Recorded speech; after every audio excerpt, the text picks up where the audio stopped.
Madame, Monsieur, bonjour, ravi de vous retrouver en cette matinée. Nous sommes le 25 mars 2022, il est 9 heures. Nous serons ensemble jusqu'à 10h30. Mina Abed est déjà parmi nous. Mina, bonjour. Bonjour Nob. Ça va? Oui. Ça se passe bien? Très bien. Sahtek, Mina. Merci mec, merci. Sahtek aussi. Tu es très jolie. Je sais. Toi aussi. Et depuis hier, moi je m'attendais, elle nous disait, Amina qui va venir avec une nouvelle coupe, et nous on se disait. En tout cas, ça va super bien. Merci. Sahtek. La Robelek. Je dis ça, je dis rien. Voilà, c'est tout ce que j'ai à dire. Peut-être. On verra, peut-être, c'est à réfléchir. Et pourquoi pas? C'est à réfléchir. Peut-être pas là dans le même ton, mais... Un autre ton, peut-être. C'est à réfléchir, peut-être. C'est à réfléchir. Oui. C'est à réfléchir. Ça va? Ça se passe bien? Très bien. Très bien, alhamdoulilah. Alors, tu sais de quoi on va parler aujourd'hui? Je suis curieuse de le découvrir. Alors, tout d'abord, en compagnie du docteur Fethi Benachnou, nous allons revenir sur la tuberculose. Donc, la tuberculose, c'est cette maladie qui a été prise en charge par l'Algérie depuis l'indépendance. Vous allez le voir en compagnie du docteur Benachnou, nous allons revenir sur une très belle expérience de l'Algérie dans la lutte contre la tuberculose, puisqu'un programme anti-tuberculeux a été tracé depuis l'indépendance. Aujourd'hui, la tuberculose ne tue plus en Algérie. Nous allons revenir donc sur cette question en compagnie du docteur Fethi Benachnou. Toujours le registre santé. Alors, Ramadan, c'est dans une semaine? Inch'Allah. Inch'Allah, c'est dans une semaine. Alors, bien entendu, Ramadan, quand c'est Ramadan, Inch'Allah, il surtout. Alors, le souci qui revient le plus, c'est notre régime alimentaire. Donc, il faut se dire que nous passons d'un extrême à un autre extrême de notre régime alimentaire, n'est-ce pas? Oui, mais c'est de notre faute. C'est de notre faute, effectivement. Voilà. C'est de notre faute. C'est vrai que nous sommes un petit peu tombés dans le piège de la société de consommation. Exactement. Donc, on consomme un peu n'importe quoi, n'importe comment, n'importe quand durant tout au long de l'année. Et quand c'est Ramadan qui vient, donc c'est un passage d'un extrême vers un autre extrême de notre régime alimentaire. Et justement, il faut se préparer pour le mois de Ramadan afin de ne pas développer donc, des pathologies. Tu voulais dire quelque chose? Non. D'accord. C'est qu'elle me regardait comme ça, on dirait, tiens, elle a envie de dire quelque chose. Et justement, nous aurons une nutritionniste en notre compagnie qui nous dira comment on doit se préparer. Donc, comment éviter les indigestions? Par exemple, comment éviter les indigestions? Comment ne ne pas prendre du poids? Ça, c'est un gros souci, par contre, Ferida. Oui. Avec les sucreries juste après le ftor. Oui, voilà, oui. Juste après les sucreries, c'est pas bon. C'est pas bon. Et puis, effectivement, donc nous avons un régime alimentaire un peu complètement illogique. On passe du jour au lendemain à un jeûne quand même à un peu plus de 15 heures par jour. Exactement. Donc, comment préparer son corps au mois de Ramadan? C'est notre nutritionniste qui répondra à nos questions aussi. Donc, l'un des plus grands événements, j'ai envie de dire, dans le monde, et c'est l'une des plus grandes mobilisations citoyennes pour l'environnement. Il s'agit de Earth Hour, donc c'est une heure particulière qu'on va consacrer à la Terre, pour la protection de la Terre en Algérie. C'est l'association Sidra qui organise cet événement, donc retour sur cet événement qui sera organisé demain, Inch'Allah, samedi 26. Alors, le roman, ça te dit? Beaucoup. Beaucoup. Quel type de roman? Un peu de tout. Un peu de tout. Un peu de tout, oui, oui. Alors, le roman noir? J'adore. La fiction? Évidemment. La fantaisie? Tout. Et comment? Tout. Et justement, aujourd'hui, nous aurons avec nous un jeune auteur qui nous vient de Tizi Ouzou. Et bien justement, il a mis en circulation, il a édité, on va dire, un livre, un roman qui s'intitule Les Magots Vampires. Et ben, je vous dirai pas plus. Pourquoi les magots? Très bonne question, je sais pas. Alors pourquoi les magots? Eh bien justement, il va nous le dire, et vous allez voir que c'est finalement un roman qui démarre d'un vécu réel où justement les magots essayaient de fuir les incendies de forêt. Et après, toute l'histoire va se dérouler. C'est justement notre invité qui reviendra un petit peu nous en parler un peu plus. Nous terminerons l'émission ce matin avec un événement tant attendu, qui se déroulera ce soir à partir de 18h. Tu as une idée, Mina? Ah, le match. Comment tu vas le regarder? Je sais pas.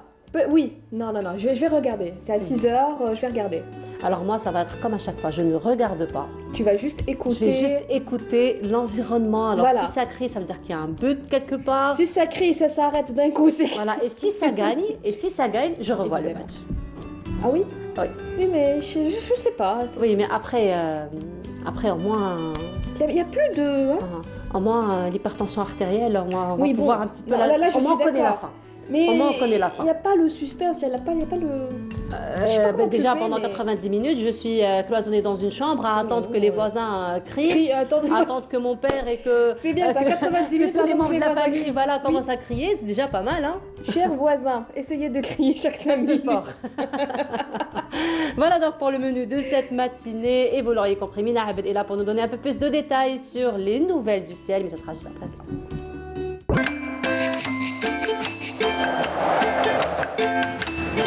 La météo vous est présentée par Mobilis. موبيليس معا نصنع المستقبل. Alors Mina, cette semaine, on n'a pas eu beaucoup de soleil. Non. Des pluies plutôt Beaucoup de timides. pluie. Non, non, plutôt timide. Ah oui? Beaucoup de pluie? Si, D'accord. pratiquement toute la semaine. Oui, pratiquement toute la semaine, mais timide. On n'a pas eu les... Je sais pas, on n'a peut-être pas la même notion de la timidité, je sais Peut-être. pas. Très probable. T'es Très, pas très trop probable. sortie, non? T'es restée dans ta chambre peut-être? Avec les heures de travail, ça m'étonnerait très fort que j'aurais J'en sais rien, moi, le la privilège preuve, et le luxe de rester dans ma chambre tout au long de la semaine. Hein. La preuve. La preuve, bah voilà, même un vendredi. Plus timide, je sais pas.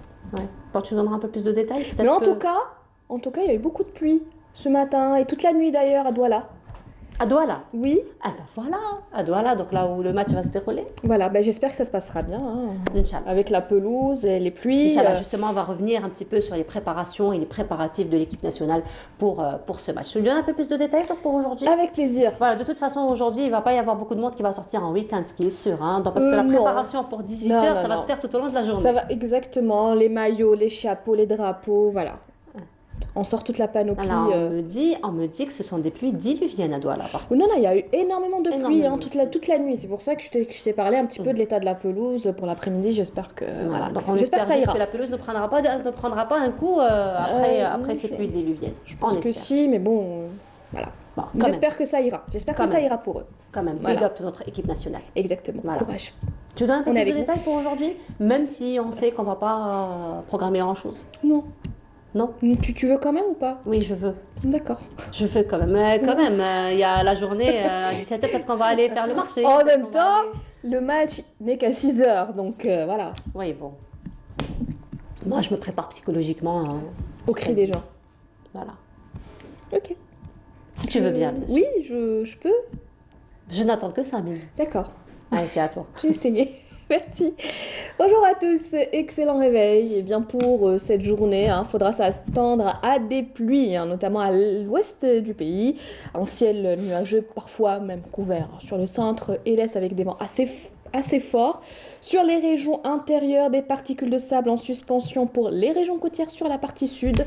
On notera des passages nuageux, notamment sur la Sahara, et puis un ciel plutôt voilé sur le Nord Sahara, les oasis et l'extrême sud, à noter de fréquents soulèvements de sable. Les températures de cet après-midi, eh bien, on notera sur la moitié nord, 22 degrés du côté d'Alger, 24 degrés à Annaba, on notera 21 degrés à Oran, un minimum de 14 degrés à Djelfa, on notera 28 à Ardaya, 21 degrés à Béchar, 25 à Tindouf, 34 degrés à Ilizi et enfin 38, ça sera la maximale pour l'extrême sud.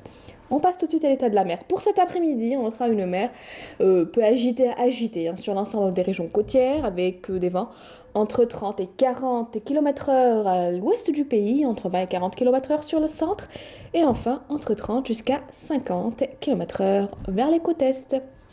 On passe tout de suite au continent africain pour cette journée, un ciel dégagé à Tripoli, couvert à Tunis, dégagé également à N'Djamena, voilé à Niamey, et puis côté Mercure on notera 33 degrés à Khartoum, 21 au Caire, 22 à Tripoli, et enfin 42 degrés à Niamey. Encore une fois, excellente matinée et à tout à l'heure midi.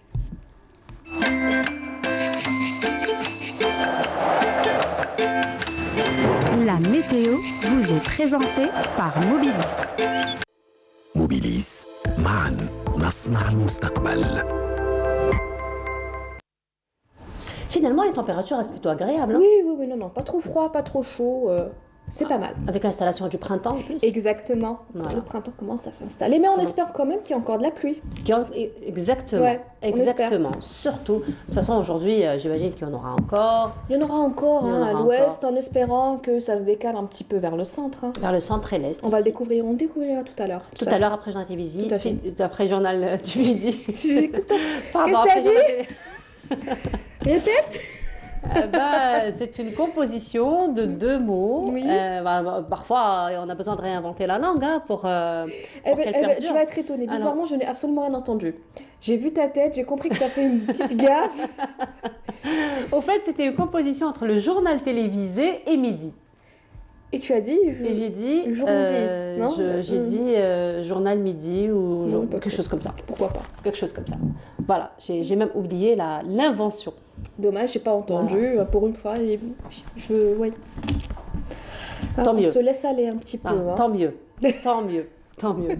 Mina, merci beaucoup. Merci Nob. Mina, on se retrouve tout à l'heure après le journal télévisé du midi. Tout à fait. Après celui de 19h. Avec plaisir. Demain, à partir de 9h, pardon, pour Bonjour d'Algérie. Merci Mina. Merci, Nob. Allez, à tout à l'heure. À tout à Et l'heure. on continue. Et cette fois-ci, ça va être hymne à l'équipe nationale à travers cette chanson. Et on se retrouve juste après.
Et docteur Benachno nous a rejoint. Docteur, bonjour.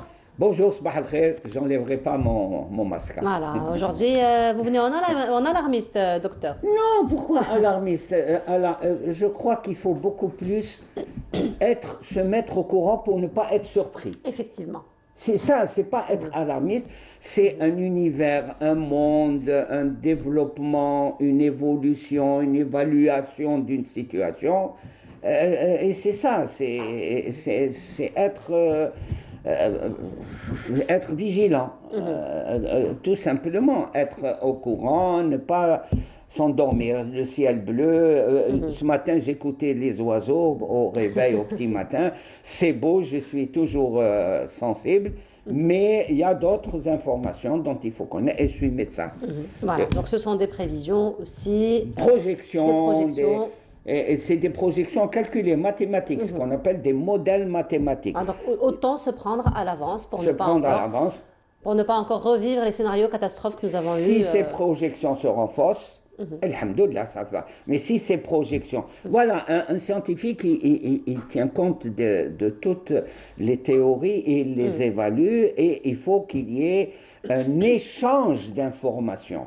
C'est pas du fake news, c'est des gens, leur boulot quotidien, c'est d'évaluer une situation épidémiologique. Voilà. Et l'évaluation, justement, nous permet de nous prendre un peu à l'avance et de tracer des stratégies pour ne pas, encore une fois, donc, je ne suis pas alarmiste. Non, finalement, non. Finalement, peut-être que moi, j'étais un petit peu choquée. Non, c'est normal. C'est normal quand on est choqué, c'est réactif. Je crois que les médecins, je crois que la médecine, je crois que la santé publique, je crois que ceux qui sont dans la santé publique ont ce rôle d'informer, de rassurer. L'information rassure, pas de dire on tourne la page. On tourne pas la page, on reste quand même avec les virus et le monde des virus, n'est-ce pas? Oui. Mais cette fois-ci, on va quand même parler d'un virus où l'Algérie a eu quand même une très belle expérience, il faut le dire. Oui. Alors, premièrement, c'est pas un virus.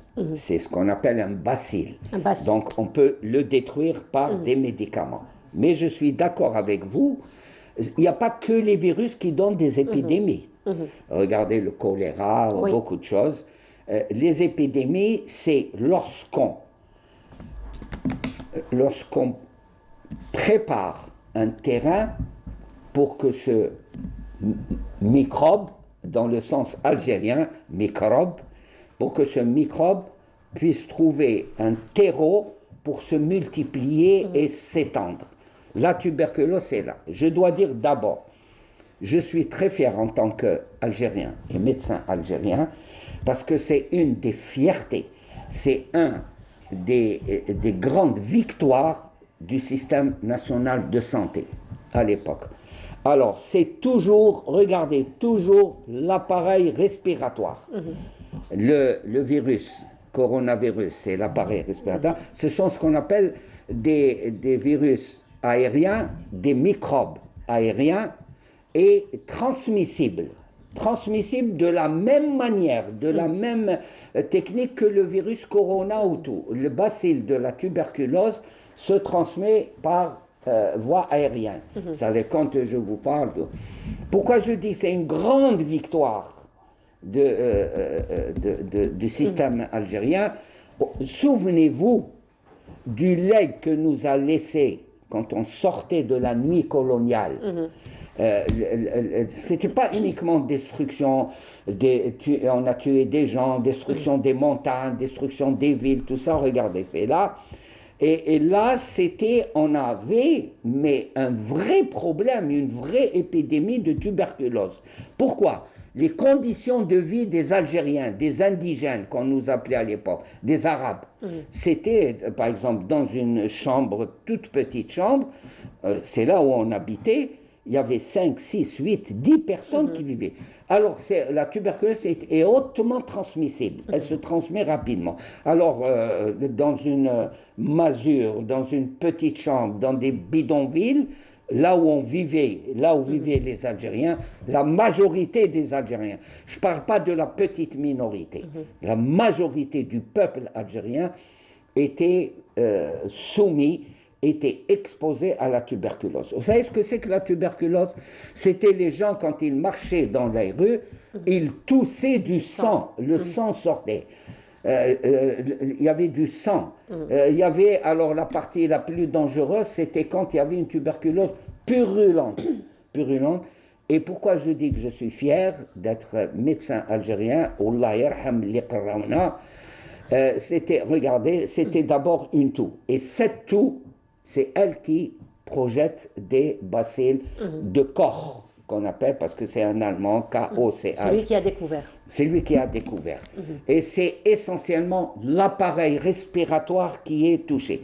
Quoique la tuberculose peut se loger au niveau des os, au niveau des reins, au niveau des yeux, dans tout le corps, le bacille peut nicher. Mais la globalité la plus fréquente, regardez, c'est ça, le bacille. Regardez, parce que c'est comme un bâton, c'est comme...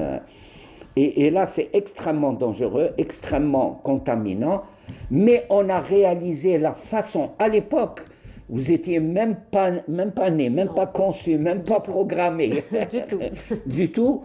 Parce que c'est vrai que c'est quand même une pathologie qui a été prise en charge dès l'indépendance. Grâce à la hargne et le courage et la force des médecins extrêmement réduits à l'époque, et tenez-vous bien, là on a patiné dans ce qu'on appelle les enquêtes épidémiologiques, c'est-à-dire le traçage maintenant, tracing ou le tracking. C'était à l'époque, on ne connaissait pas ces mots, ces anglicismes et tout ça. On avait pris des employés de mairie qui avaient un minimum de niveau. C'était ni médecin, ni école technicien, ni rien du tout. On les réunissait une semaine à peu près, on leur expliquait ce que c'est que la tuberculose, tout ça, et comment la détecter. Et on allait dans les quartiers pour tracer, repérer. Ce qu'on n'a pas fait pour le Covid-19. Mais on l'a réussi, il y a 50 ans de ça. Il n'y avait ni argent, il n'y avait pas des millions et des milliards. Il n'y avait pas de production de médecins. On sortait de la nuit coloniale. On était à plat. Et on a vaincu, et l'Algérie a été citée comme exemple par l'OMS. Vous savez, le programme de traitement, parce qu'il fallait le traitement. Et on avait des problèmes à l'époque. Je me souviens, j'étais au service de pneumo de Beni Messous. On avait planifié le traitement. C'est comme maintenant, les gens prenaient des médicaments comme ça. Et pire, ils les faisaient ramener de France. Parce qu'il y avait des immigrés, il y avait des gens, ils ramenaient de France. Eh bien, on leur saisissait ces médicaments, parce que ça développait des résistances et ça nous cassait. Le programme de prise en charge était première ligne, deuxième ligne, troisième ligne. On le suivait et on est arrivé justement à vaincre réellement. Quand l'OMS a pris le système de traitement préconisé en Algérie, qu'elle a appliqué en Amérique du Sud. Ça, je le dis professionnellement, c'est pas one, two, three ou là. Non, je le dis professionnellement. On a bien mené et on a créé des structures spéciales qu'on appelait des DAT, les dispensaires antituberculeux, qui sont transformés maintenant en UCTMR, c'est-à-dire une unité de contrôle et de traitement des maladies respiratoires. Et justement, docteur, la tuberculose, il faut dire que c'est une maladie qui existe toujours. Bon, c'est vrai qu'elle est maîtrisée aujourd'hui, que la tuberculose aujourd'hui, alhamdoulilah, ne tue plus comme avant. Donc, elle est quand même maîtrisée, mais sinon, encore une fois, quels sont les gestes, j'ai envie de dire, de prévention, encore une fois. Je termine. La lutte contre la tuberculose, vous, les caméramans, ceux qui nous voient, c'est grâce à la vaccination. Et tout le monde s'est prêté, on n'a qu'à voir les cuisses, la rôle entre la c'est le BCG qu'on a utilisé et qui nous a permis de... Deuxièmement, il faut améliorer. Vous savez que certains considèrent la tuberculose comme la maladie de la misère. C'est un indicateur de la misère, les conditions de vie, tout ça. Il faut aérer. Il y a ces éléments-là, le soleil, tout ça.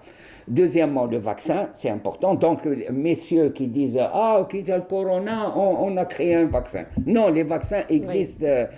Le vaccin, il y a un traitement qu'on avait, un traitement avec antibiotiques, tout ça. C'est pas un virus, c'est un bacille. Donc, il était atteint, il y avait un suivi, tout ça. Et troisièmement, ce qui est important, les choses ont changé, je parle d'il y a 50 ans. Oui. Comment on a fait face à... Les choses ont changé maintenant, surtout avec les virus. Il y a ce qu'on appelle des tuberculoses résistantes. Surtout, elles ont été développées par le VIH. Le VIH-Sida, c'est le virus du sida. Alors ça devient un petit peu compliqué. Personnellement, parce qu'il n'y a pas de publication, il n'y a pas en Algérie où on est avec la tuberculose résistante. À ma connaissance, il n'y a pas de publication. Est-ce que c'est important? Est-ce que c'est pas important?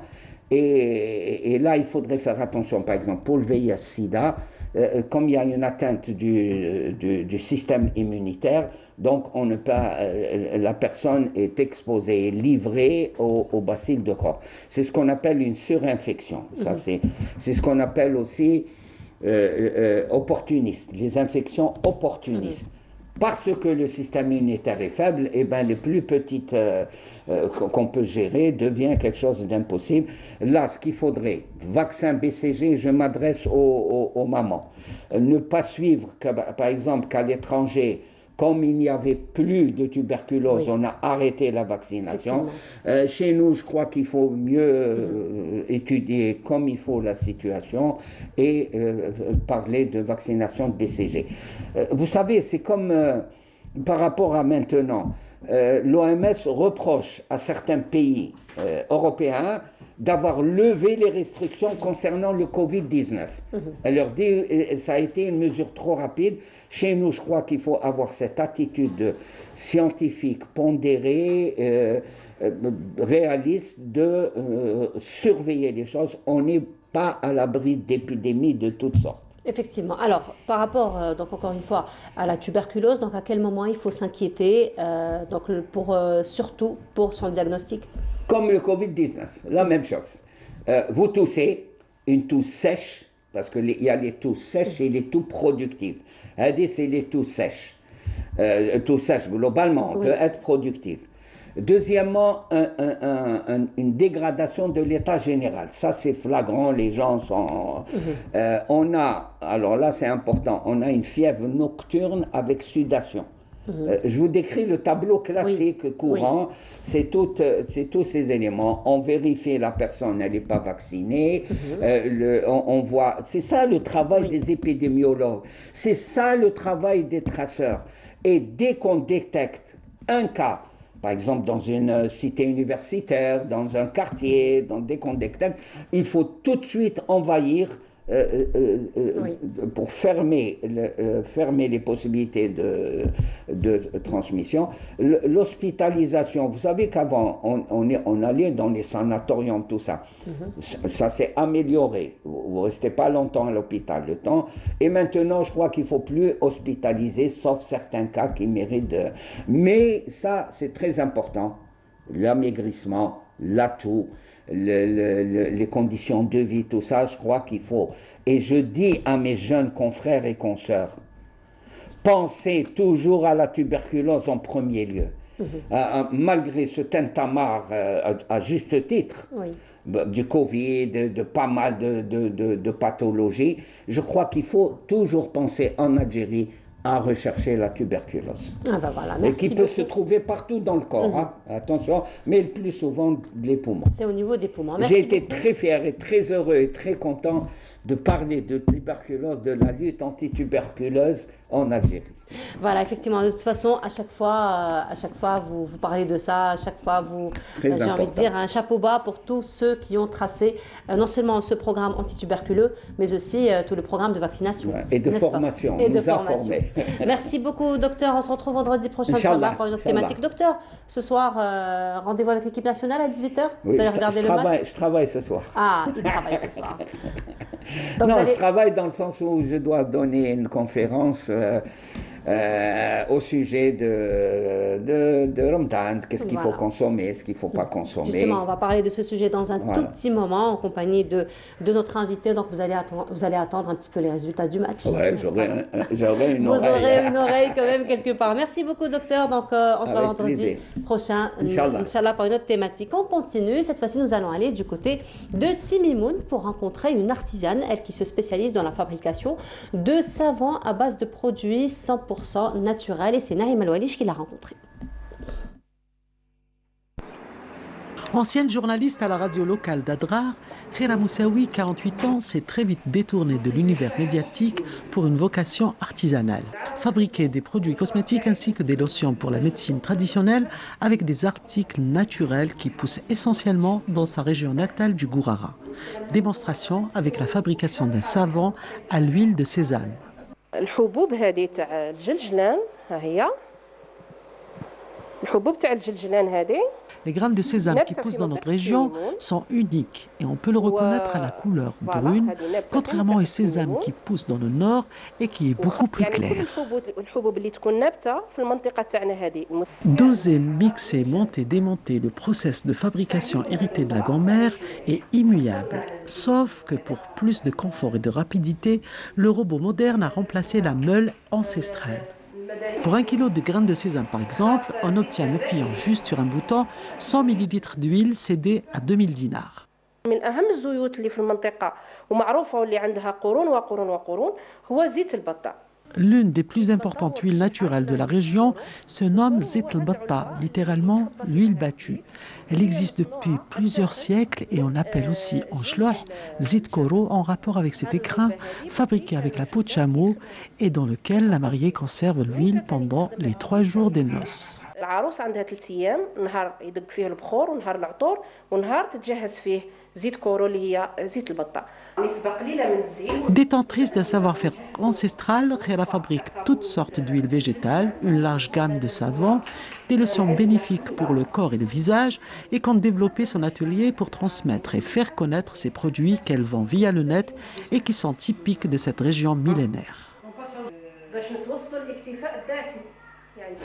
Et voilà, c'était donc une artisane qui se spécialise dans la fabrication du savon naturel et c'est Naïm Al-Walish qui l'a rencontrée. Elle se situe au niveau de Timimoun. Vous pourriez retrouver ces produits au niveau des réseaux sociaux. Toujours registre santé et cette fois-ci nous allons parler de la préparation du corps pour le mois de Ramadan. C'est pour bientôt, Inch'Allah, alors comment se préparer pour le mois de Ramadan afin de ne pas développer certaines pathologies. Nous en parlons ce matin en compagnie de notre invitée Yasmine Benguedih. Bonjour. Bonjour. Bienvenue à vous. Merci. Alors merci. Vous êtes nutritionniste? Oui, je suis docteur Benguedih Yasmine, nutritionniste installée à la Hachor. On va parler aujourd'hui comment préparer notre corps pour Ramadan. Effectivement, alors justement, comment préparer notre corps pour Ramadan? Parce que justement, tout au long de l'année, on le disait ce matin en compagnie de notre amie Mina Abed, que tout au long de l'année, nous sommes tombés dans ce piège de la société de consommation. Donc on consomme un peu n'importe quoi durant toute l'année. Quand c'est Ramadan, c'est un nouveau régime alimentaire. Du coup, notre corps, on va dire, il est mis devant le fait accompli. Il est un petit peu choqué par un nouveau rythme, on va dire, alimentaire. Alors justement, comment ne pas choquer notre corps? D'accord. Donc le jeûne, c'est un moyen de détoxiner le corps. D'accord. C'est le meilleur moyen. C'est le meilleur moyen pour détoxiner le corps, pour éviter les maladies inflammatoires. Donc nous, on va profiter de cette période-là. Le corps, quand on jeûne 12 heures déjà, le corps il fait de l'autophagie, c'est-à-dire qu'il se nettoie lui-même. Voilà, donc il va éliminer toutes les cellules cancéreuses, toutes les cellules, les déchets, les radicaux libres et tout ça. Donc nous, comment on va faire? On va préparer notre corps pour éviter les problèmes digestifs. Déjà. Voilà. Les douleurs et on va commencer par exemple... Surtout les premiers jours de Ramadan. Voilà. Nous avons une table vraiment garnie de tous les plats, de toutes les couleurs et très peu de légumes. Oui, c'est vrai, c'est vrai, c'est vrai. Donc, qu'est-ce qu'on va faire? On va commencer déjà avant Ramadan, quelques jours avant Ramadan, on va commencer par diminuer tout ce qui est sucrerie, aliments transformés, tout ce qui est charcuterie, les mauvaises graisses et tout ça. On va favoriser les légumes, les fruits, les aliments riches en fibres, en eau. pour reposer le système digestif. Voilà, on va essayer d'éviter et voire même arrêter le grignotage. Le grignotage, c'est quoi? C'est continuer à manger tant que la digestion n'est pas encore terminée. Et ce qui est à l'origine des maladies cardiovasculaires, des cancers, des maladies métaboliques, des dyslipidémies. Donc, on va essayer d'arrêter le grignotage, le tabac, l'alcool. Surtout. Voilà, on va essayer de réduire le nombre de repas, par exemple. Une personne qui mange 4 repas jour, elle va passer à 3 repas, voire 2 repas jour. Donc vraiment, on va passer de façon très graduelle. Voilà, ça va être progressif. Comme ça, on va diminuer les effets secondaires du jeûne, les maux de tête, les douleurs abdominales, la nausée, les douleurs au niveau du rein, au niveau du foie. Donc, le premier jour de Ramadan, les effets secondaires vont vraiment diminuer. Effectivement, donc on les ressent les 2-3 premiers jours de Ramadan, effectivement, et donc pour ne pas tomber, encore une fois, dans ce genre d'effets secondaires. Mais sinon, c'est vrai que sur le plan religieux, par exemple, quand c'est le mois de Rajab ou le mois de Sha'ban, on conseille un petit peu de jeûner au moins 15 jours d'affilée, après lundi, enfin 2 jours par semaine, généralement c'est lundi, jeudi. Alors justement, qu'en est-il de ces conseils qu'on devrait d'ailleurs garder tout au long de l'année? Exactement, justement ça, je reviens à le dire par rapport au jeûne intermittent. Alors, jeûner 2 fois par semaine, par exemple le lundi ou le jeudi, c'est un jeûne intermittent, ou jeûner 16 heures par jour et manger les 8 heures. Par exemple, on peut organiser nos repas pendant les 8 heures et jeûner les 16 heures qui restent. Voilà, arrêter le dîner vers 19 heures. Ça dépend de la personne. Par exemple, si une personne, elle préfère dîner, donc elle saute le petit déjeuner du lendemain, ou si elle préfère le petit déjeuner, elle saute le dîner du soir. Voilà, ça lui donnera les 16 heures de jeûne. Donc ça reste très préférentiel, finalement. Donc il n'y a pas une préférence, j'ai envie de dire, sur le plan santé, sur le plan nutrition, entre choisir, par exemple, entre le petit déjeuner ou le dîner. Non, c'est selon le choix de la personne. Et l'essentiel, c'est qu'on a les 16 heures de jeûne, parce qu'on a dit que le corps se détoxine au bout de 12 heures de jeûne. Voilà. Mais sinon, docteur Bengueddih, donc ça c'est un peu comment se préparer juste avant Ramadan, vraiment aller de façon très progressive. Mais sinon, là, vraiment, Ramadan est aux portes, hein, donc Inch'Allah, ce sera peut-être pour le week-end prochain. Donc, généralement, il y a encore ce piège du premier, deuxième, enfin de la première semaine de Ramadan. Donc là, on a des plats de toutes les couleurs, on a de tout genre, et on a tendance à beaucoup manger. Justement lors de la rupture du jeûne, mais j'ai envie de dire le pire dans tout ça, c'est Sahara. Donc c'est la soirée où on est autour généralement de beaucoup de sucreries. Sucreries, voilà. Alors les sucreries, c'est l'ennemi numéro 1. C'est un aliment inflammatoire, il provoque beaucoup de maladies. Donc l'idéal, c'est de remplacer toutes ces sucreries par des oléagineux, des fruits par exemple, ou faire des gâteaux de façon intelligente, c'est-à-dire favoriser les aliments à index glycémique bas. Par exemple, voilà, justement, remplacer la farine blanche par la farine de coco, remplacer la farine blanche par la farine d'amande et en faire des gâteaux. Voilà, remplacer le sucre par le sucre stevia. D'accord. Voilà. C'est comme ça, on maintient l'insuline à l'état vraiment basal. Parce que l'insuline, quand elle est élevée, c'est une hormone de stockage. Donc, dès qu'on stimule notre insuline, le corps commence à stocker des graisses. Et à chaque 2 heures, on a envie de manger. Ça stimule la faim aussi. Donc, quand on maintient l'insuline à l'état basal et à l'état de repos, il y a l'hormone de la satiété qui est élevée. C'est l'hormone de la leptine. Et là, on ne ressent pas la faim. Voilà. D'accord, très bien. Qu'en est-il aussi, j'ai envie de dire, d'un autre poison?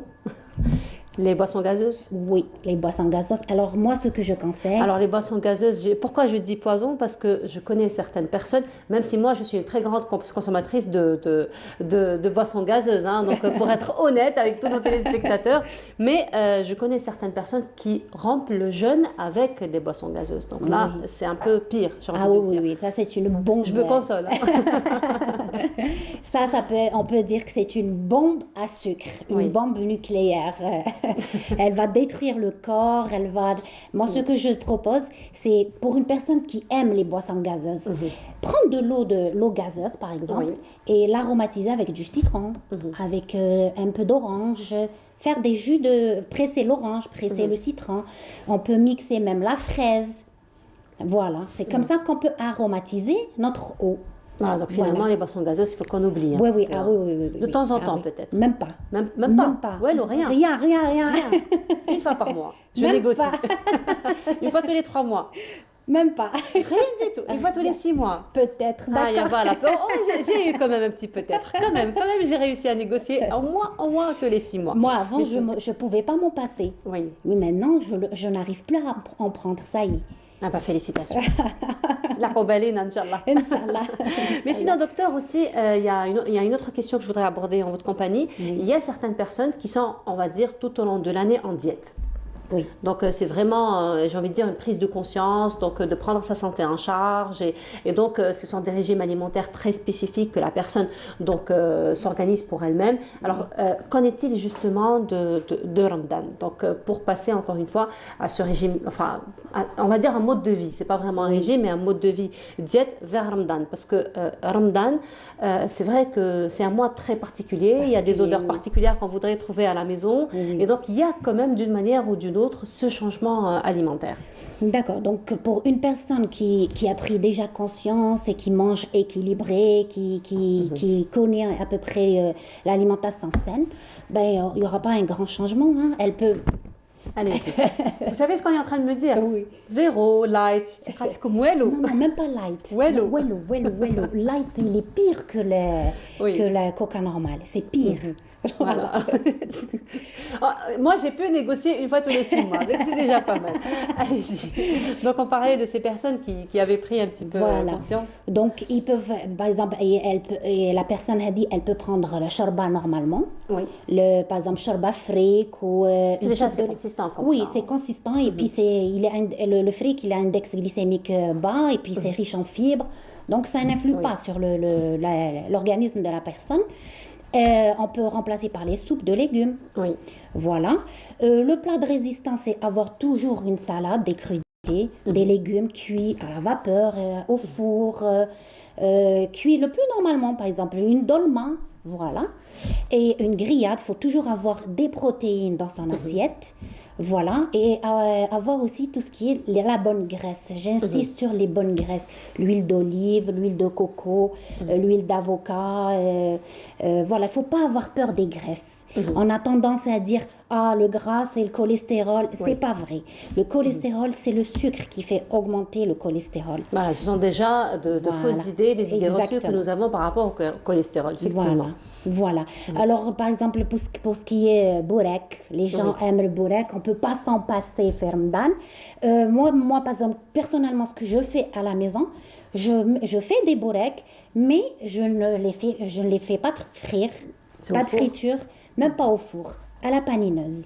Ah oui? Ah oui. Ah d'accord, ça c'est ce que je vais essayer cette année. Exactement, voilà. Parce qu'au four, déjà, la feuille, elle est dure. Voilà, c'est vrai que c'est sec. Voilà. C'est vrai que c'est sec. Donc, on peut remplacer à la panineuse. Voilà. On badigeonne de l'huile d'olive. D'accord. Et on fait cuire à la panineuse. Ah ben voilà, ça franchement, on n'aurait pas pensé à ça. Hein. Je peux vous proposer aussi plus tard des recettes de gâteaux. Oui. Par exemple, moi, j'ai préparé le qalb al-lawz. J'ai préparé halwat turk, mais de manière saine. Voilà, on peut manger sans grossir, sans prendre du poids, sans être malade. Voilà. Bon, alors après, qalb al-lawz, comme vous le dites, c'est une bombe à sucre, mais après... Non, oui, mais il faut le faire intelligemment. Intelligemment, voilà. Donc finalement, on peut tout prendre, tout consommer, mais on peut toujours adapter finalement toutes nos recettes et tous nos menus, j'ai envie de dire, pour avoir quand même une alimentation. On peut manger des gâteaux, des tartes, des cheesecakes, on peut manger tout ça, mais pas avec le sucre blanc. On le remplace avec le sucre de date, le sucre de coco, l'édulcorant, le stevia. D'accord. Voilà. Mais sinon, justement, parlant de sucre blanc. Alors, aujourd'hui, il y a aussi beaucoup de questions qui se posent entre le sucre blanc et le sucre roux. Là, on dit que voilà, le sucre roux est meilleur que le sucre blanc. Enfin, j'ai envie de dire, il y a un gros débat autour de cela. Qu'est-ce que vous avez à nous dire? C'est pas vrai, c'est exactement la même chose. Même par rapport à la farine blanche aussi. Oui. On dit la farine complète, c'est moins calorique et elle est meilleure que la farine blanche, c'est non. Hein. Elles ont le même index glycémique, elles élèvent le sucre, l'insuline, donc c'est pareil. Voilà. Donc, moi, ce que je conseille, c'est remplacer la farine blanche par la farine de coco, la farine d'amande, la farine de sésame, remplacer le sucre blanc par le sucre de coco, le sucre de date, l'édulcorant stevia, ou des fois, par exemple, le miel pur, la salhar. Voilà. Ce qui n'est pas aussi à la portée de tous. Donc oui, là, c'est vrai. C'est vrai qu'il y a eu un grand débat autour de cela, d'ailleurs, j'ai envie de dire, sur la sphère internationale, que ce qui est bon pour la santé est toujours plus cher finalement que ce qui ne l'est pas. Et donc, finalement, ce qui est bon pour la santé n'est pas toujours à la portée de toutes les bourses. Voilà, donc là aussi, c'est un autre débat probablement à revoir. Inch'Allah. Probablement à revoir. Alors, une autre question aussi, docteur. Donc, on a parlé un petit peu des personnes qui ont déjà un régime alimentaire, on va dire un mode de vie plutôt sain, des personnes qui prennent beaucoup de boissons gazeuses comme moi. Mais sinon, qu'en est-il des personnes qui ont j'ai envie de dire, des maladies particulières, l'hypertension artérielle, le diabète aussi, eux aussi, donc ils sont concernés par préparer justement leur corps aux jeûnes lorsque le médecin les autorise justement à jeûner. Oui. Alors par exemple pour le diabétique, on a le diabète type 1, où le patient ne peut pas jeûner parce qu'il est sous insuline, c'est une contre-indication absolue. Par contre le diabète type 2, c'est un diabète, généralement c'est la résistance à l'insuline.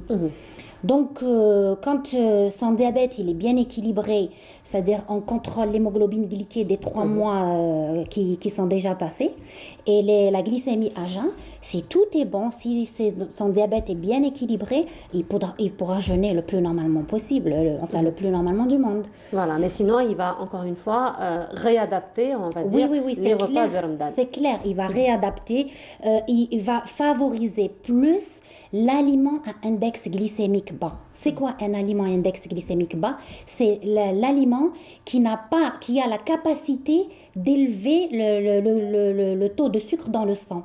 Donc, il va favoriser l'aliment qui ne stimule pas la réponse insulinique. Par exemple, fruits, légumes, le basmati, le riz basmati, le riz complet, le bourrol, le quinoa. Voilà, ça c'est des aliments index glycémique bas. Donc même si un diabétique il prend ça, il n'y aura pas des pics d'insuline ou des pics de glycémie, de taux de glycémie très élevés. Alors docteur, depuis tout à l'heure vous insistez un petit peu sur l'index glycémique et c'est très intéressant et c'est très important parce que justement c'est un piège dans lequel on tombe parce qu'on se dit tiens ça c'est sans sucre, ça c'est light, ça c'est par exemple les céréales pour enfants aussi, mais on pense qu'il n'y a pas de sucre mais on ne pense pas à l'index glycémique, deux choses complètement différentes finalement. Oui.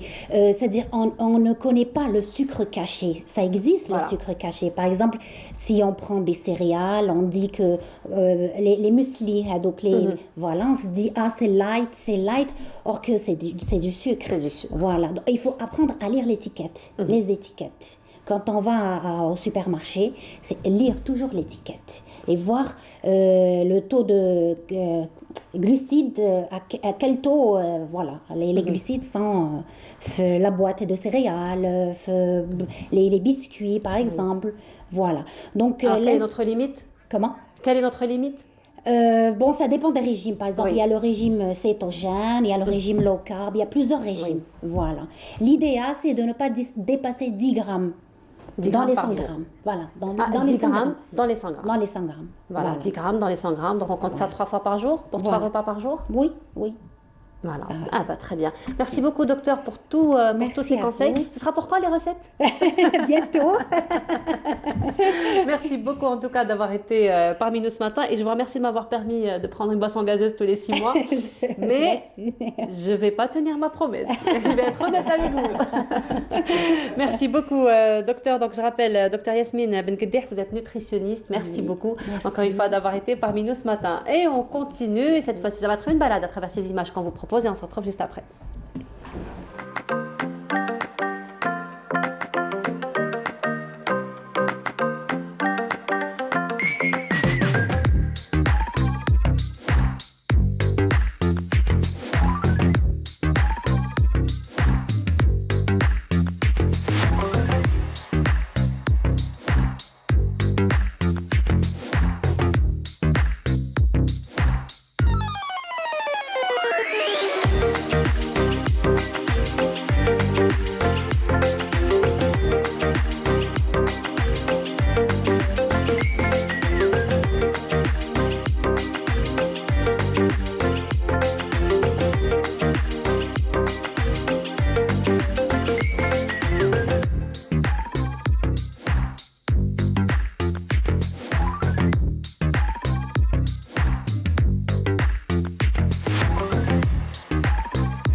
retour et Dali est parmi nous ce matin. Dali, bonjour. Bonjour, Comment et ça merci va, pour Dali? l'invitation. Marhaba bik, Dali, comment ça va? Ça va, très bien. Très bien. Alors, Dali est parmi nous ce matin. Dali va nous emmener dans un monde plutôt noir, De fantaisiste, vampire. Et d'ailleurs, je vous portais une chemise rouge, je pense que c'est... Dites-moi, vous voyez du rouge là? Ah, Il moi, y a je vois le quelqu'un qui rouge. voit du rouge là? Moi, je vois le rouge, je sens que je suis vraiment très Les attiré. vampires, franchement, hein, tous les dégradés du rouge, je le vois. D'accord. Bon, alors, qu'est-ce que je dois faire? Je dois mentir? Je dois faire l'interview à partir de la régie? Pas avant que je vous morte. كيف هنديرو درك؟ Mais pas peur. Alors, Dali, si vous êtes parmi nous ce matin, c'est parce qu'il y a eu un roman, Les Magots Vampires. Vampires. Alors, Les Magots Vampires, c'est votre premier roman qui a été édité. Ouais, aux D'accord, parce que éditions vous avez- Midi Index, à Alger. Vous avez déjà eu une petite expérience, on va en parler. Ouais. Mais c'est votre première expérience, on va dire, en édition. En Donc, édition. c'est un roman qui a été édité. Les Magots Vampires, c'est vrai que c'est un titre qui donne beaucoup à réfléchir. Et pourtant, c'est un titre qui remet beaucoup de choses en question. Oui, il remet l'être humain en question. Donc, les magots vampires, comme le titre le dit, les magots, c'est par rapport aux singes magots, qui sont des singes nord-africains. Donc, après les incendies forestiers de l'été passé, mais avant, c'était une inspiration des incendies forestiers de 2019. C'est à partir de là où j'ai commencé à développer cette histoire. Donc, Cette réflexion, on va dire. Parce cette que réflexion, c'est vrai que c'est oui. une histoire, mais c'est beaucoup plus une Une réflexion. réflexion, oui, Et ça a démarré d'un vécu, finalement, que vous avez vu, une scène qui vous a beaucoup marqué. qui m'a beaucoup marqué, laquelle c'est sur les réseaux sociaux. En 2019, j'ai vu une photo d'un singe magot. C'est une maman qui porte son petit bébé qui était complètement brûlé. Et cette image bouleversante, ça m'a tellement touché que j'ai imaginé un scénario dans lequel les singes magots vont se venger des humains qui ont causé les incendies et qui ont brûlé justement ce petit bébé. Et donc j'ai commencé à l'écrire en 2019 et puis à cause de certaines circonstances, je l'ai laissé de côté pendant un moment. Et puis après les incendies de 2021, qui sont les plus ravageurs de l'histoire de toute l'Algérie, et donc j'ai décidé de reprendre le livre et puis je l'ai remis à jour. Et c'est à partir de là où j'ai développé toute cette histoire. Donc les magots vampires, j'ai imaginé un scénario dans lequel les singes magots vont se transformer en vampires et ensuite ils vont se venger des humains qui ont causé les incendies qu'on voit ici sur la photo. Sur la couverture. Sur la couverture, c'est le personnage, bien l'antagoniste qui s'appelle Makovit, c'est Mago plus Covid. Donc, à la fin des incendies... Alors pourquoi Magot plus Covid? Je vous explique tout de suite. Parce que à la fin des incendies forestiers, il n'y avait plus d'arbres, il n'y avait plus de plantes, il n'y avait plus de bestioles pour se nourrir. Ensuite, cet antagoniste, il est dans sa grotte, il remarque une chauve-souris. Donc, c'était le dernier recours, il devait manger quelque chose. Il a mangé la chauve-souris. Il paraît que la chauve-souris est de l'espèce des chauves-souris vampires qui existent réellement dans la nature. Elles se nourrissent des vaches, des moutons, parfois des humains. Elles sucent leur sang. Et puis la chauve-souris, elle lui a transmis à la fois le virus coronavirus, mais aussi une espèce un autre virus qui l'a transformé en vampire. En magot vampire. En magot vampire. Donc c'est le premier magot qui s'est transformé en vampire. Il va contaminer les autres magots. Et puis une fois ils sont très nombreux, ils décident de s'attaquer aux humains, au village humain, et se venger parce que l'être humain, c'est lui qui a causé tout ce malheur à la nature. Voilà, il a causé tout ce malheur à la nature, mais comme la nature le veut, donc les humains ont toujours un héros, mais cette fois-ci, ça va être une héroïne. Une héroïne, oui. Donc Cilia, c'est l'héroïne qui va sauver le village. Qui va sauver l'humanité en toute entière. Donc, comme vous voyez ici sur l'image, c'est Cilia, c'est une rousse.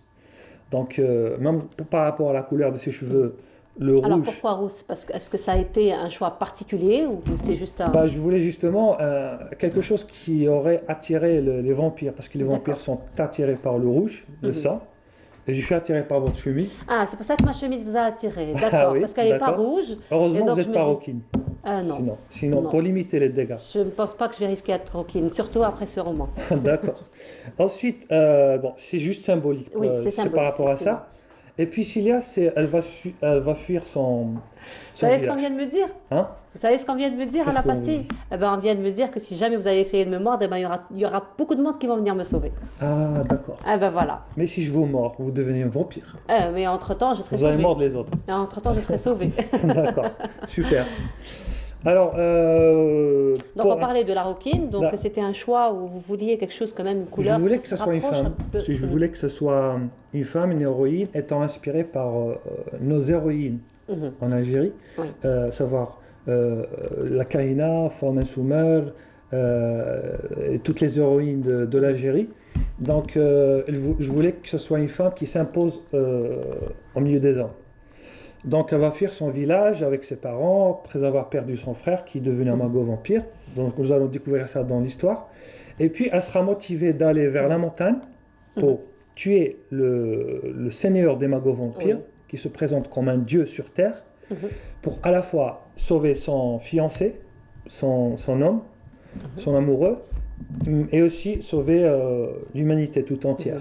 Et pour faire ça, elle devait s'imposer parce que les hommes, au village, on ne voulait pas qu'elle les raccompagne. On disait que c'était une mission d'homme et non pas une mission de femme. Mais à la fin, c'est elle qui va jouer le rôle déterminant de l'histoire. Voilà. Mais sinon, ce qui est aussi marquant dans le roman, j'ai envie de dire, ce sont les illustrations. Les romans, généralement, ne sont pas illustrés. Et les illustrations, elles sont faites par une jeune élève du lycée, une lycéenne. Elle a 18 ans, s'appelle Elissa Achir. C'est votre élève? Parce qu'on rappelle que Lali est enseignant en anglais. En anglais, à Tizi Ouzou, oui. C'est pas mon élève, mais c'est la fille d'une collègue à moi. D'accord. À l'INSIM, qui est l'Institut international de management. Oui. Donc, je travaille à l'INSIM et aussi à l'université. Donc, une collègue à moi m'a présenté sa fille, m'a dit qu'elle fait des illustrations. Et puis, je l'ai vue, je l'ai mis tout de suite à l'épreuve. Elle m'a fait des illustrations sur place. Elle est extrêmement douée. Et il suffit de décrire le personnage et elle les fait à la main. Donc, donc c'est un produit 100% jeune. Que ce soit l'auteur, vous, déjà, en tant qu'auteur. l'illustration. Oui. Illustration. Alors, finalement, Célia, elle s'appelle? Célia, oui. Alors, finalement, Célia, elle arrive à tuer, j'ai envie de dire, le seigneur des magos. Elle n'arrive pas à le tuer par la force. Ce que Elle n'arrive pas à le tuer par la force. Par la force. Voilà, oui. donc déjà là, impossible. il y a toute une philosophie, j'ai envie de dire, à travers. Philosophie, c'est quoi? C'est que parfois, lorsqu'on est dépassé par la puissance, et le dernier recours, c'est pas le dernier recours, c'est le premier et le dernier recours, c'est l'intelligence. Oui. Elle ne pouvait pas le battre par la force, mais elle a utilisé son intelligence pour piéger son ennemi. C'est à partir de là qu'elle a eu le dessus. Et elle a pu sauver l'humanité tout entière qui était en voie de disparition. En voie de disparition, justement. Et finalement, on disait au début de notre entretien que c'est un roman noir, effectivement. Il y a un peu de la fantaisie, il y a un peu de la fiction. Dystopie. Voilà. Dystopie. Mais sinon, on avait dit aussi que c'est une remise en question. Oui, finalement, exactement. c'est une remise en question. Mais finalement, quel est votre message, le message profond que vous avez envie de faire passer à travers cet écrit? Merci beaucoup pour cette question. Donc, le message profond est celui qui m'a justement bouleversé parce que j'ai vu l'image du singe magot, enfin la maman qui portait son petit bébé. Et à un moment donné, je me suis dit, nous, en tant qu'êtres humains, on est tellement cruels parfois qu'on cause du mal à Parfois sans le vouloir, on est cruel sans le vouloir. Bon, il y a des gens, par exemple, qui disent les incendies forestiers est un phénomène naturel, ça se passe partout dans le monde. Oui, je suis d'accord. Lié au changement climatique. Changement climatique et réchauffement climatique. Là, je suis d'accord. C'est lié au réchauffement climatique.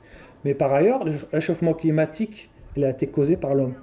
Les gaz à effet de serre, les usines, l'industrie, ce qui cause justement du dégât à la couche d'ozone.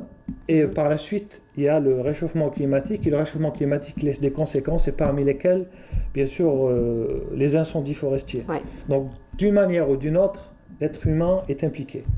Donc, c'est le message que je transmets, c'est de lutter, justement. Si vous remarquez, à la fin de l'histoire, elle est un peu tragique par rapport à l'histoire d'amour. Oui. Et je voulais que l'histoire d'amour soit un petit peu pas celle qu'on imaginait. Tout est bien qui finit bien. Pourquoi? Parce que pour moi, c'est la meilleure manière de transmettre mon message. En se disant, par exemple, s'il n'y avait pas des incendies, s'il n'y avait pas toute cette tragédie, ce beau couple aurait connu un sort meilleur. Donc, je voulais justement les toucher par cette histoire d'amour pour que demain, ils vont se prendre conscience et se dire, on doit protéger notre environnement, protéger la nature et lutter contre toute forme de pollution, parce que la pollution, elle cause les divers dégâts. Donc, c'est le message que je transmets. Je profite de l'occasion pour justement lancer un petit message aux gens de faire très attention à l'environnement, de ne pas jeter les déchets n'importe où et n'importe comment. Et si, pour ceux qui vont lire le livre, à un moment donné, j'ai l'antagoniste qui est censé être l'être le plus maléfique de l'histoire, l'incarnation du diable. Donc l'antagoniste, dans un discours devant ces milliers de fidèles de Mago Vampire, il remet en cause, bien, il explique pourquoi il a tout ce mépris envers les humains. Qu'est-ce qu'il va dire? Je cite un petit exemple, et je pourrais le lire ici, par exemple. L'antagoniste, il disait, par exemple, celui-là, Makovite, devant ces milliers de fidèles, il disait: la faune et la flore, oh combien elles ont souffert de leurs déchets. Et aussi, ils ont brûlé nos forêts, nos arbres, nos fleurs, nos herbes, nos bestioles, nos champs, nos plaines, nos oiseaux et nos bêtes, leur tiennent rancune, tous et sans exception aucune. Les Ténoirs, ils nous ont déclaré la guerre, ces maudits humains, sans cœur, sinon pleins de rancœur envers la nature et la terre, qui les ont vus pousser pour devenir aujourd'hui leurs ennemis. Ensuite, il disait dans un autre passage, la faune et la flore, oh combien elles ont souffert de leurs déchets, jetés des ça, de là dans la nature, ils ont fait de notre bel espace vert, je parle de la verdure, etc., de la verdure, des forêts, une corbeille à ciel ouvert. Par exemple, si vous remarquez, on fait du pique-nique quelque part, n'importe où. C'est ça qu'on disait, on l'est de façon consciente ou de façon inconsciente. Voilà, eh ben, on vous souhaite déjà on vous remercie pour cet écrit. Voilà, donc déjà, j'imagine que toute personne qui lira ce roman se remettra elle-même en cause, se remettra elle-même en cause. Dali, merci beaucoup. Merci beaucoup. Je souhaite juste, je profite de l'occasion pour en rendre hommage à une grande dame qui nous a quittés il y a quelques mois, qui s'appelle Zakia Gawao. C'est ma mère spirituelle. Elle aurait aimé, j'aurais aimé plutôt qu'elle soit là pour voir mon ouvrage, parce qu'elle m'a beaucoup encouragé. Et je dirais, si ce livre est sorti aujourd'hui, c'est surtout grâce à elle. Elle m'a beaucoup encouragé, et le destin a décidé autrement. Donc je lui rends un vibrant hommage, ainsi qu'à toutes les personnes qui nous ont quittés, mon père et tous les parents qui sont partis. On rappelle que justement elle-même, elle a beaucoup fait pour l'environnement, elle a beaucoup fait pour l'humain, j'ai envie de dire, à travers plusieurs manifestations, à travers plusieurs événements humanitaires. Donc vous allez organiser une vente dédicace en son honneur. Oui, le 28 mars, le lundi prochain, en l'honneur de ma maman spirituelle, Zakia Gawao. Et j'espère que là où elle est dans le ciel, elle sera contente et fière de moi. Certainement, comme on l'est tous d'ailleurs. Merci beaucoup. Merci beaucoup à vous. Je suis très contente que je ne sois pas mordue en tout cas ce matin. Dali, merci beaucoup d'avoir été de m'avoir invité ce matin. Marhaba bik, à tout moment, Inch'Allah, à d'autres succès et à d'autres romans. Pourquoi pas? Ça y est, maintenant la machine a démarré. Oui, la machine a démarré. Merci beaucoup. Bonne continuation. Et on continue cette fois-ci. Nous allons aller du côté d'Oran en compagnie de Iman Mahrogras, elle qui revient sur la coupe d'équitation, donc des cadets. On se retrouve juste après. Oran a vu l'ouverture de la première édition de la Coupe d'Afrique des Nations cadets et juniors au centre équestre Antar Ibn Shaddad qui alignera plusieurs cavaliers représentant 9 pays africains et cela en préparation des Jeux méditerranéens 2022. Cette compétition africaine contribue à la préparation d'un grand événement qui est la 19e édition des Jeux méditerranéens qui aura lieu ici, dans ce stade à Oran.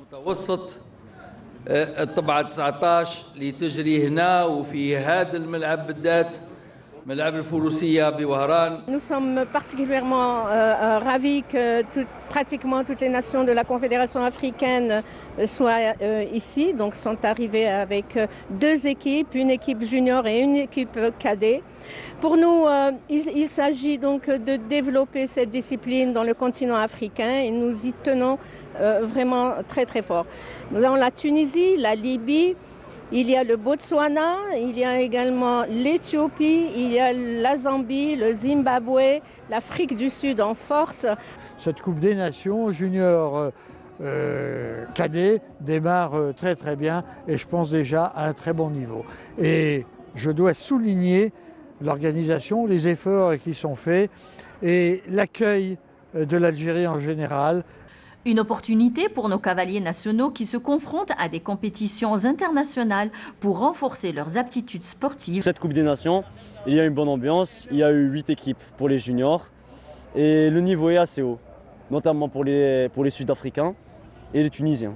Je pense qu'on est assez bien, bien sûr qu'on peut arriver, il faut juste un peu de concentration et ne pas être crispé, c'est juste ça, et on a des bons chevaux, on est capable de tout.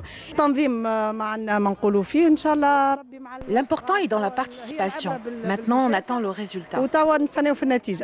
Cette compétition s'inscrit dans le cadre du programme Test Events et l'occasion d'expérimenter les équipements sportifs en préparation aux Jeux méditerranéens d'Oran 2022. Voilà, et ben de retour sur le plateau, c'était donc un reportage sur la coupe d'équitation donc des cadets. C'est Iman Mahrougras qui s'est donc intéressé à ce sujet. À présent, alors il y a un petit moment en compagnie de notre invité, donc l'auteur, le jeune auteur Dali, nous avons un petit peu parlé des Magos vampires. Donc vous l'avez vu, c'est un roman donc qui tourne autour d'une vengeance par rapport à l'environnement. L'environnement s'intéresse ce matin. Justement, alors c'est vrai qu'on fait du mal, mais à côté on fait tout pour équilibrer, n'est-ce pas? Voilà, donc pour corriger un petit peu nos erreurs. Alors comme je vous ai dit ce matin, l'une des plus grandes mobilisations citoyennes pour la Terre, c'est Earth Hour en Algérie. Elle est donc elle est organisée par l'association Sidra, représentée ce matin par sa présidente Myriam Chikiro. Myriam, bonjour. Bonjour. Comment ça va, Myriam? Ça va très bien, merci. Ça se passe bien, pas trop fatiguée, Myriam? Non, ça va aller. Alors Myriam, c'est on va dire un bulldozer. C'est un char sur terrain, en tout cas. Félicitations pour tout ce que vous faites et merci pour tout ce que vous faites. Donc, on a vu un petit peu votre mobilisation, particulièrement durant la période du Covid, les incendies, et vous continuez cette fois-ci pour l'environnement. Exactement, exactement. Et justement, le rendez-vous incontournable ce soir à partir de 18h, l'équipe nationale qui va jouer. Nous en parlons ce matin en compagnie de notre invité, Faïd El Saada. Bonjour. Bonjour, Nour. Serein? Oui. Comme tu es toujours optimiste. Non, bah. Je regarde le match raisonnablement serein. Je regarde le match ce soir ou je m'enferme dans mon petit atelier? Non, il faut regarder. Parce qu'il y a un match.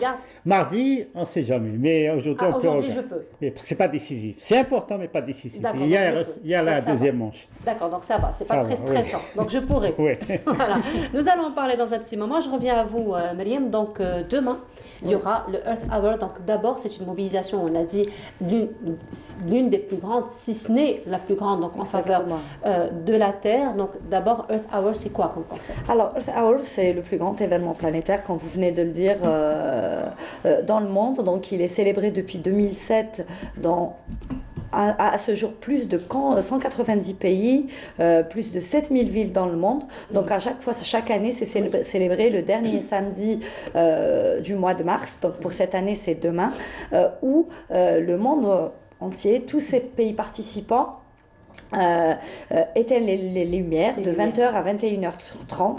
C'est un message pour la lutte contre les changements climatiques. Et puis 20h, 21h, c'est une heure 20h30, 21h30 est une heure très décisive parce que c'est vraiment l'horaire où toutes les lumières sont allumées. Exactement, tout le monde est branché. Au fait, aujourd'hui, c'est vraiment symbolique, mais l'idée est de mettre, de toute façon, toute la semaine et toute cette période, l'environnement au cœur de l'actualité. Donc, il y a plein d'activités qui se font, donc des chantiers de nettoyage, du reboisement, et surtout, c'est une façon de faire du plaidoyer pour la préservation de l'environnement. Donc, pour nous, l'association Sidra est ambassadrice en Algérie depuis 2015. On a célébré la première fois en 2014 et on s'est rendu compte au fait que l'Algérie n'était pas représentée. Donc on a décidé de prendre contact avec Earth Hour Monde et dire, voilà, nous souhaitons aussi, même la jeunesse algérienne, même l'Algérie aujourd'hui est soucieuse de la question de l'environnement. Donc on voudrait être présent parmi ces pays. Donc d'habitude, au fait, c'est l'organisation WWF qui est ambassadrice dans les pays et dans les pays où elle n'est pas présente, donc c'est d'autres organisations, et à ce moment-là, c'était l'association Sidra. Donc depuis 2015, on a commencé par des petites célébrations, et ça a commencé à prendre de l'ampleur année après année. Cette année, c'est la sixième édition, à savoir que il y a un an, l'année dernière, on l'a célébré en petit comité, l'année d'avant, c'est le Covid, voilà, exactement. Mais cette année... Les conditions sanitaires ne permettaient pas, Exactement. Mais aujourd'hui, il est important de mettre l'actualité, de parler de la question de la préservation de l'environnement, de vulgariser autour des problèmes environnementaux, et surtout de permettre aux citoyens de se projeter, de voir un peu c'est quoi son rôle, comment à grande échelle on peut lutter contre les changements climatiques, mais surtout à petite échelle à partir des citoyens, des associations, de tous les mouvements. Et aujourd'hui, c'est notre engagement en tant qu'association en Algérie. Effectivement. Et demain, donc, sera l'événement qui va se dérouler au niveau de la salle Ibn Zaïdoun. Ça va se passer à partir de 16h, n'est-ce pas? À 16h. Donc, voilà. Donc, qu'est-ce qui va se passer? Comment l'événement va se dérouler? Alors, demain, à partir de 16h, donc cette année, l'événement se tiendra sous le parrainage du ministre de la Transition énergétique et des énergies renouvelables. Donc, c'est la deuxième année où nous avons ce parrainage. Nous avons des partenaires qui aujourd'hui sont engagés pour la question de l'environnement. Donc, on a l'agence de promotion. Donc la PRU, donc c'est une agence qui s'occupe des énergies. On a notre partenaire aussi économique Schlumberger, avec lesquels on travaille tout au long de l'année pour ces questions, pour la transition énergétique, pour la réduction de la consommation en énergie, pour la préservation de l'environnement. Donc il y a tout un programme autour de ça. Donc il y a ça commence par la présence déjà des panels, des intervenants. Donc on a le ministre de la Transition énergétique et des énergies renouvelables qui sera ici présent. Donc nous aurons un représentant du ministère de l'Environnement, nous aurons des représentants de différentes agences, mais aussi des associations, des jeunes qui ont des initiatives comme des startups. On a la startup Neurocyclier, on a la fondation Synergia, on a le militant Karim Tidjani qui a l'habitude de passer dans cette chaîne. Donc aujourd'hui aussi, pour permettre aux gens de se projeter. Et on finit ce programme, on lance cette année, on est les initiateurs de lancer une initiative qui s'appelle Art for Planet. Donc on a un concert musical et on veut aujourd'hui faire participer les artistes, la culture soit aussi mobilisatrice pour la préservation de l'environnement. Donc il va y avoir plus de 400 personnes. Exactement. La question de l'environnement est transversale aujourd'hui. Ça ne concerne pas juste un secteur ou une population. Donc on doit être, c'est l'avenir des futures générations. Donc on doit tous être concernés. Donc aujourd'hui c'est notre rôle de mobiliser tous les acteurs autour de cette thématique. Donc même la jeunesse est mobilisée, il y a plus de 450 présents, donc on a ouvert les inscriptions en même pas 2 heures et ça a explosé, on va dire. Exactement, parce qu'aujourd'hui ça devient aussi une tradition en Algérie. Il y a une prise de conscience, il faut dire aussi. Il y a une prise de conscience quand même de la part des jeunes de l'urgence finalement de prendre en considération, de protéger l'environnement afin de ne pas arriver au point du non-retour. Faïd El Saada, qu'est-ce que vous en pensez? Vous allez éteindre demain au moins une lampe? Oui. Entre 21h30, plutôt entre 20h30 et 21h30. Demain c'est possible. Au moins une lampe, c'est ça le concept. C'est ça, c'est une heure. Mais après, c'est vraiment, le but, c'est de dire, voilà, c'est un petit geste, mais s'il est fait par 8 milliards d'habitants de la planète, ça aura sûrement un impact. Et aujourd'hui aussi, toute la semaine, nos bénévoles, ils sont en train de travailler pour faire des campagnes de sensibilisation, par exemple pour changer les lampes normales par des lampes économiques, des petits gestes comme ça qu'on peut pour modifier un peu nos nos habitudes et ainsi préserver l'environnement. En tout cas, ça ne va pas se faire ce soir. Du moins, à partir de 18h. Vous savez, au départ, le match était prévu pour le 26. Au départ. Non. Ils avaient annoncé. 25, après les Camerounais voulaient le dépasser au 26, mais la FIFA avait refusé. Voilà. Ça vous arrange. Donc, franchement, on avait ça vous arrange.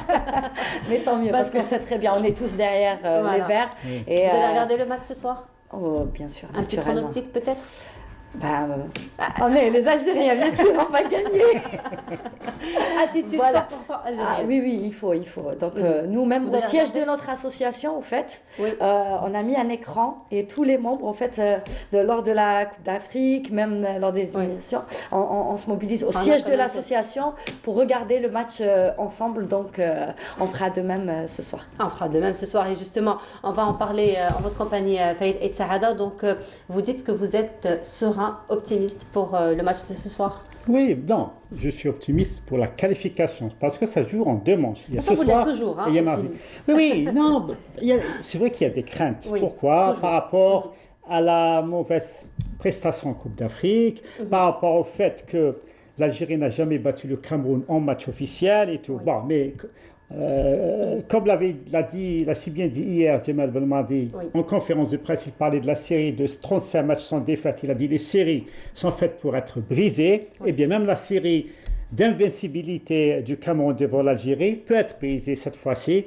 Jemal Belmadi a été l'homme qui a cassé beaucoup de codes, il a ramené la Coupe d'Afrique de l'extérieur de l'Algérie, il a fait une série de matchs sans défaite, il s'est imposé en Égypte et c'est pas facile. Et là, peut-être que ce sera l'homme qui battra le Cameroun pour la première fois en match officiel. Alors, en tout cas, moi, je dis, je ne suis pas optimiste pour ce match, je suis optimiste pour la qualification, c'est-à-dire sur l'ensemble des 2 matchs, aujourd'hui et mardi prochain. Voilà, mais sinon, qu'en est-il de la préparation de l'équipe technique par rapport aux 2 matchs, donc de celui de ce soir et celui de mardi prochain, Inch'Allah? Bon, alors, la sélection algérienne a appris de ses erreurs, parce que l'une des erreurs commises avant la Coupe d'Afrique des Nations, c'est de s'être préparé au Qatar sur des terrains en parfait état. Voilà. Bon. Surtout avec les pluies diluviennes d'hier, justement à Douala. Donc, paraît-il que la pelouse, probablement ce soir, ne sera pas lourde, grasse. Ok. Non, mais ça arrange, une pelouse grasse arrange les équipes qui sont venues plutôt pour défendre. C'est-à-dire ça va handicaper. Même les Camerounais, ils préfèrent des pelouses en bon état pour développer leur jeu. Et ce soir, c'est aux Camerounais de faire le jeu parce qu'ils jouent à domicile. C'est à eux de prendre l'avantage avant la manche retour. Donc, peut-être que les astres sont alignés pour aider l'équipe nationale. Déjà, les Camerounais vont jouer sans 3 titulaires habituels, dont le meilleur passeur, un défenseur, et un milieu de terrain, le meilleur joueur, c'est-à-dire le joueur qui joue dans le meilleur club. Parmi lui et un autre qui est remplaçant. Choupo-Moting joue au Bayern Munich et Anguissa joue à Naples. Anguissa est blessé et Choupo-Moting c'est un remplaçant. Peut-être qu'il va jouer titulaire aujourd'hui, mais sur le plan individuel, l'Algérie a plus d'individualité que le Cameroun. A plus de joueurs qui jouent dans de grands clubs et dans de grands championnats en Europe. Mais le football, c'est un sport collectif. Qui aurait prédit que le Burkina Faso arriverait jusqu'en demi-finale? Alors qu'il n'a aucune star. Donc voilà, il faut revenir aux fondamentaux. L'une des forces de l'équipe nationale en 2019, c'était l'esprit de corps, le jeu collectif, l'esprit de sacrifice. Il faut revenir à cet état d'esprit. Et je pense que, j'espère que la leçon de la Coupe d'Afrique a été retenue par les joueurs. On le verra ce soir? Inch'Allah. Inch'Allah, alors. Certainement. Il faut rester mobilisé derrière nos c'est déjà fait au niveau de l'association. C'est déjà fait au niveau de l'association. C'est un état d'esprit qu'il faut avoir parce qu'aujourd'hui, je pense aussi que le public est important pour soutenir notre équipe. Je suppose que la population algérienne, c'est ce qu'elle a toujours fait finalement avec l'équipe nationale, c'est qu'elle a toujours été derrière. Et justement là, je vous propose un reportage de notre ami Sidi Ahmed Bouraïb, lui qui revient justement sur la préparation physique de l'équipe nationale. On se retrouve juste après. Prendre une option dès le match aller, ça sera l'objectif des poulains de Jemal Belmadi dans cette dernière étape, avant de retrouver le Gotha mondial l'automne prochain. Motivation de plus pour les Verts, provoquer le déclic au stade Japoma, lieu de désillusion de la dernière Coupe d'Afrique des Nations. Algériens et Camerounais se sont rencontrés à 9 reprises. Les Lions indomptables comptent 4 victoires, les Verts une seule, alors que 4 matchs se sont soldés par un nul. Pour bien préparer cette empoignade, Belmadi a décidé d'organiser un stage de 3 jours en Guinée équatoriale. Il a également procédé à un remaniement d'effectifs. 11 joueurs qui ont disputé la CAN ont été écartés et remplacés par des nouveaux à l'image de Benito El Awafi et des revenants comme Ghazal, Gdioura et Belfodil. Côté camerounais, Rigo Bersang devrait faire son Ngamale et Zombo Nguessa. Ils ont plusieurs joueurs, ils ont une animation plutôt, ils ont un style, ils ont des phases de jeu plutôt, avec des joueurs qui sont à la conclusion, mais on ne regarde pas seulement les joueurs qui sont à la conclusion, on regarde toute la construction du jeu et comment on peut voilà, se prémunir de ça et faire en sorte qu'il soit le moins dangereux possible. Une belle occasion pour les Algériens afin de renouer avec le succès et faire un pas vers le mondial.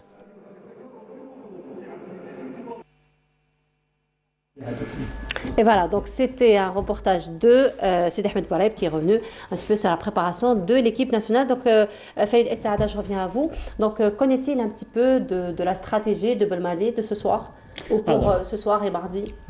C'est très difficile pour Belmadi et même pour l'entraîneur du Cameroun, Rigo Bersang, de changer de stratégie entre la Coupe d'Afrique et maintenant, parce qu'au milieu, il n'y a pas eu de match amical. Il faut qu'on change de stratégie, il faut expérimenter la nouvelle stratégie à travers des matchs amicaux. Ce n'est pas le cas. Ils ont eu 3 jours seulement de préparation. Donc je ne pense pas qu'il y aura de grands changements. Peut-être quelques réajustements, mais pas des chamboulements extraordinaires. La preuve, c'est que c'est le même noyau qu'il a pris. Parmi les titulaires, les titulaires indiscutables lors de la Coupe d'Afrique 2019, un seul joueur manque, c'est Bardad Boundia, parce qu'il est en méforme.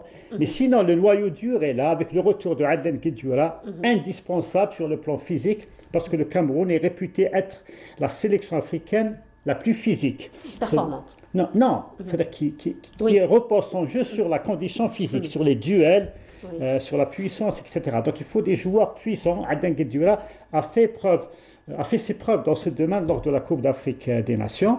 Sinon, la stratégie, c'est de jouer notre jeu, c'est de revenir à nos vertus, c'est-à-dire jeu collectif, tout le monde attaque, tout le monde défend, esprit de corps, ne jamais renoncer. Ce sont les ingrédients qui ont permis à l'Algérie d'avoir le parcours de rêve qu'ils ont eu en Coupe d'Afrique 2019, après de continuer par les suite, d'enchaîner 35 matchs sans défaite. Bon, toutes les séries ont une fin. La Coupe d'Afrique, pour moi, c'est une mauvaise passe. Il n'y a pas eu la preuve. L'Italie, la sélection italienne, n'a pas été en Coupe du Monde 2018. On a cru à une renaissance de l'Italie. L'été dernier, lorsqu'ils ont remporté la Coupe d'Europe des Nations, eh bien, l'Italie n'ira pas en Coupe du Monde. Hier, elle a été éliminée par qui? À domicile, par la Macédoine du Nord. C'est-à-dire une équipe néophyte qui ne fait pas partie du gratin du football international. Donc le football est imprévisible. Il est imprévisible, voilà. Donc vraiment c'est un sport, comme tous les sports d'ailleurs, il reste quand même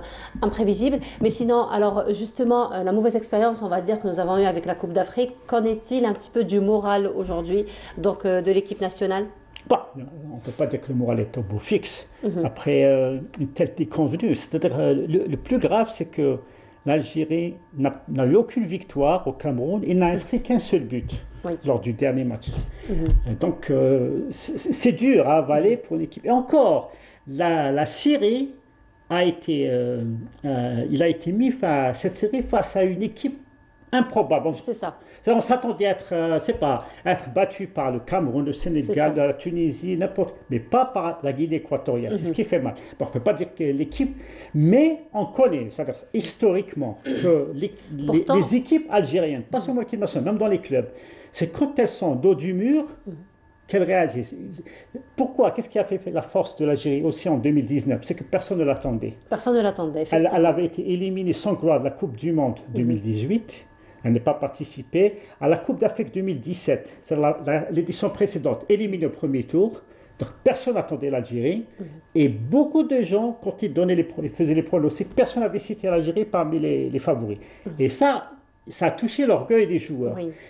Là, c'est également la même chose. Après sa piètre prestation en Coupe d'Afrique, l'Algérie n'est pas donnée favorite par tous les spécialistes. Et là aussi, ça va un peu titiller l'orgueil des joueurs, ça va peut-être les booster leur morale. C'est ce qu'on espère en tout cas. Vos attentes pour ce soir?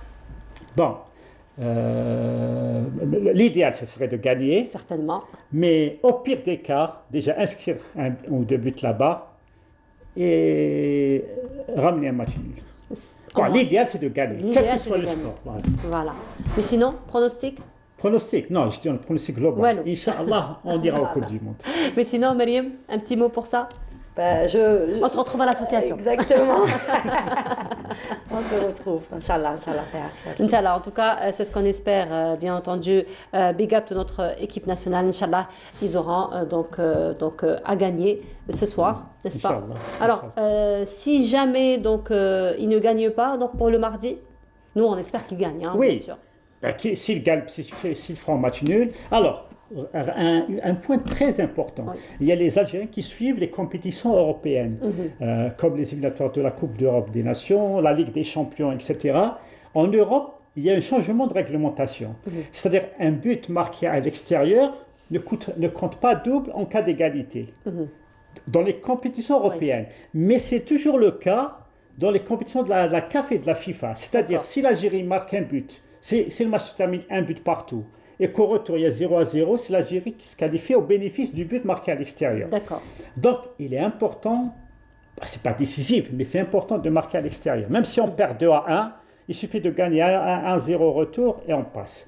Donc moi j'espère une bonne prestation, même s'il n'y a pas le résultat, au moins qu'on retrouve notre sélection pour être optimiste, parce que mardi, avec Chaker plein comme un œuf, certainement. Ah oui, Inch'Allah, ça va passer. Ce serait dommage qu'il ne passe pas. Inch'Allah, en tout cas, c'est ce qu'on espère. On espère donc que l'équipe nationale se qualifie pour cette Coupe du Monde. En tout cas, merci beaucoup d'avoir été parmi nous ce matin, Falid Eid Saada, pour revenir encore une fois, pour un peu parler du match de ce soir. Mariam, merci beaucoup. Merci encore une fois. Et on se retrouve demain donc, au niveau de la salle Ibn Zaidoun pour l'événement Earth Hour. Et voilà, nous arrivons à la fin de notre émission. Merci énormément de nous avoir suivis. Je vous souhaite une très agréable journée à tous. Je sais qu'on vous retrouvera tous à 18h devant vos écrans. Mais sinon, je vous retrouverai avec grand plaisir dès demain à partir de 9h.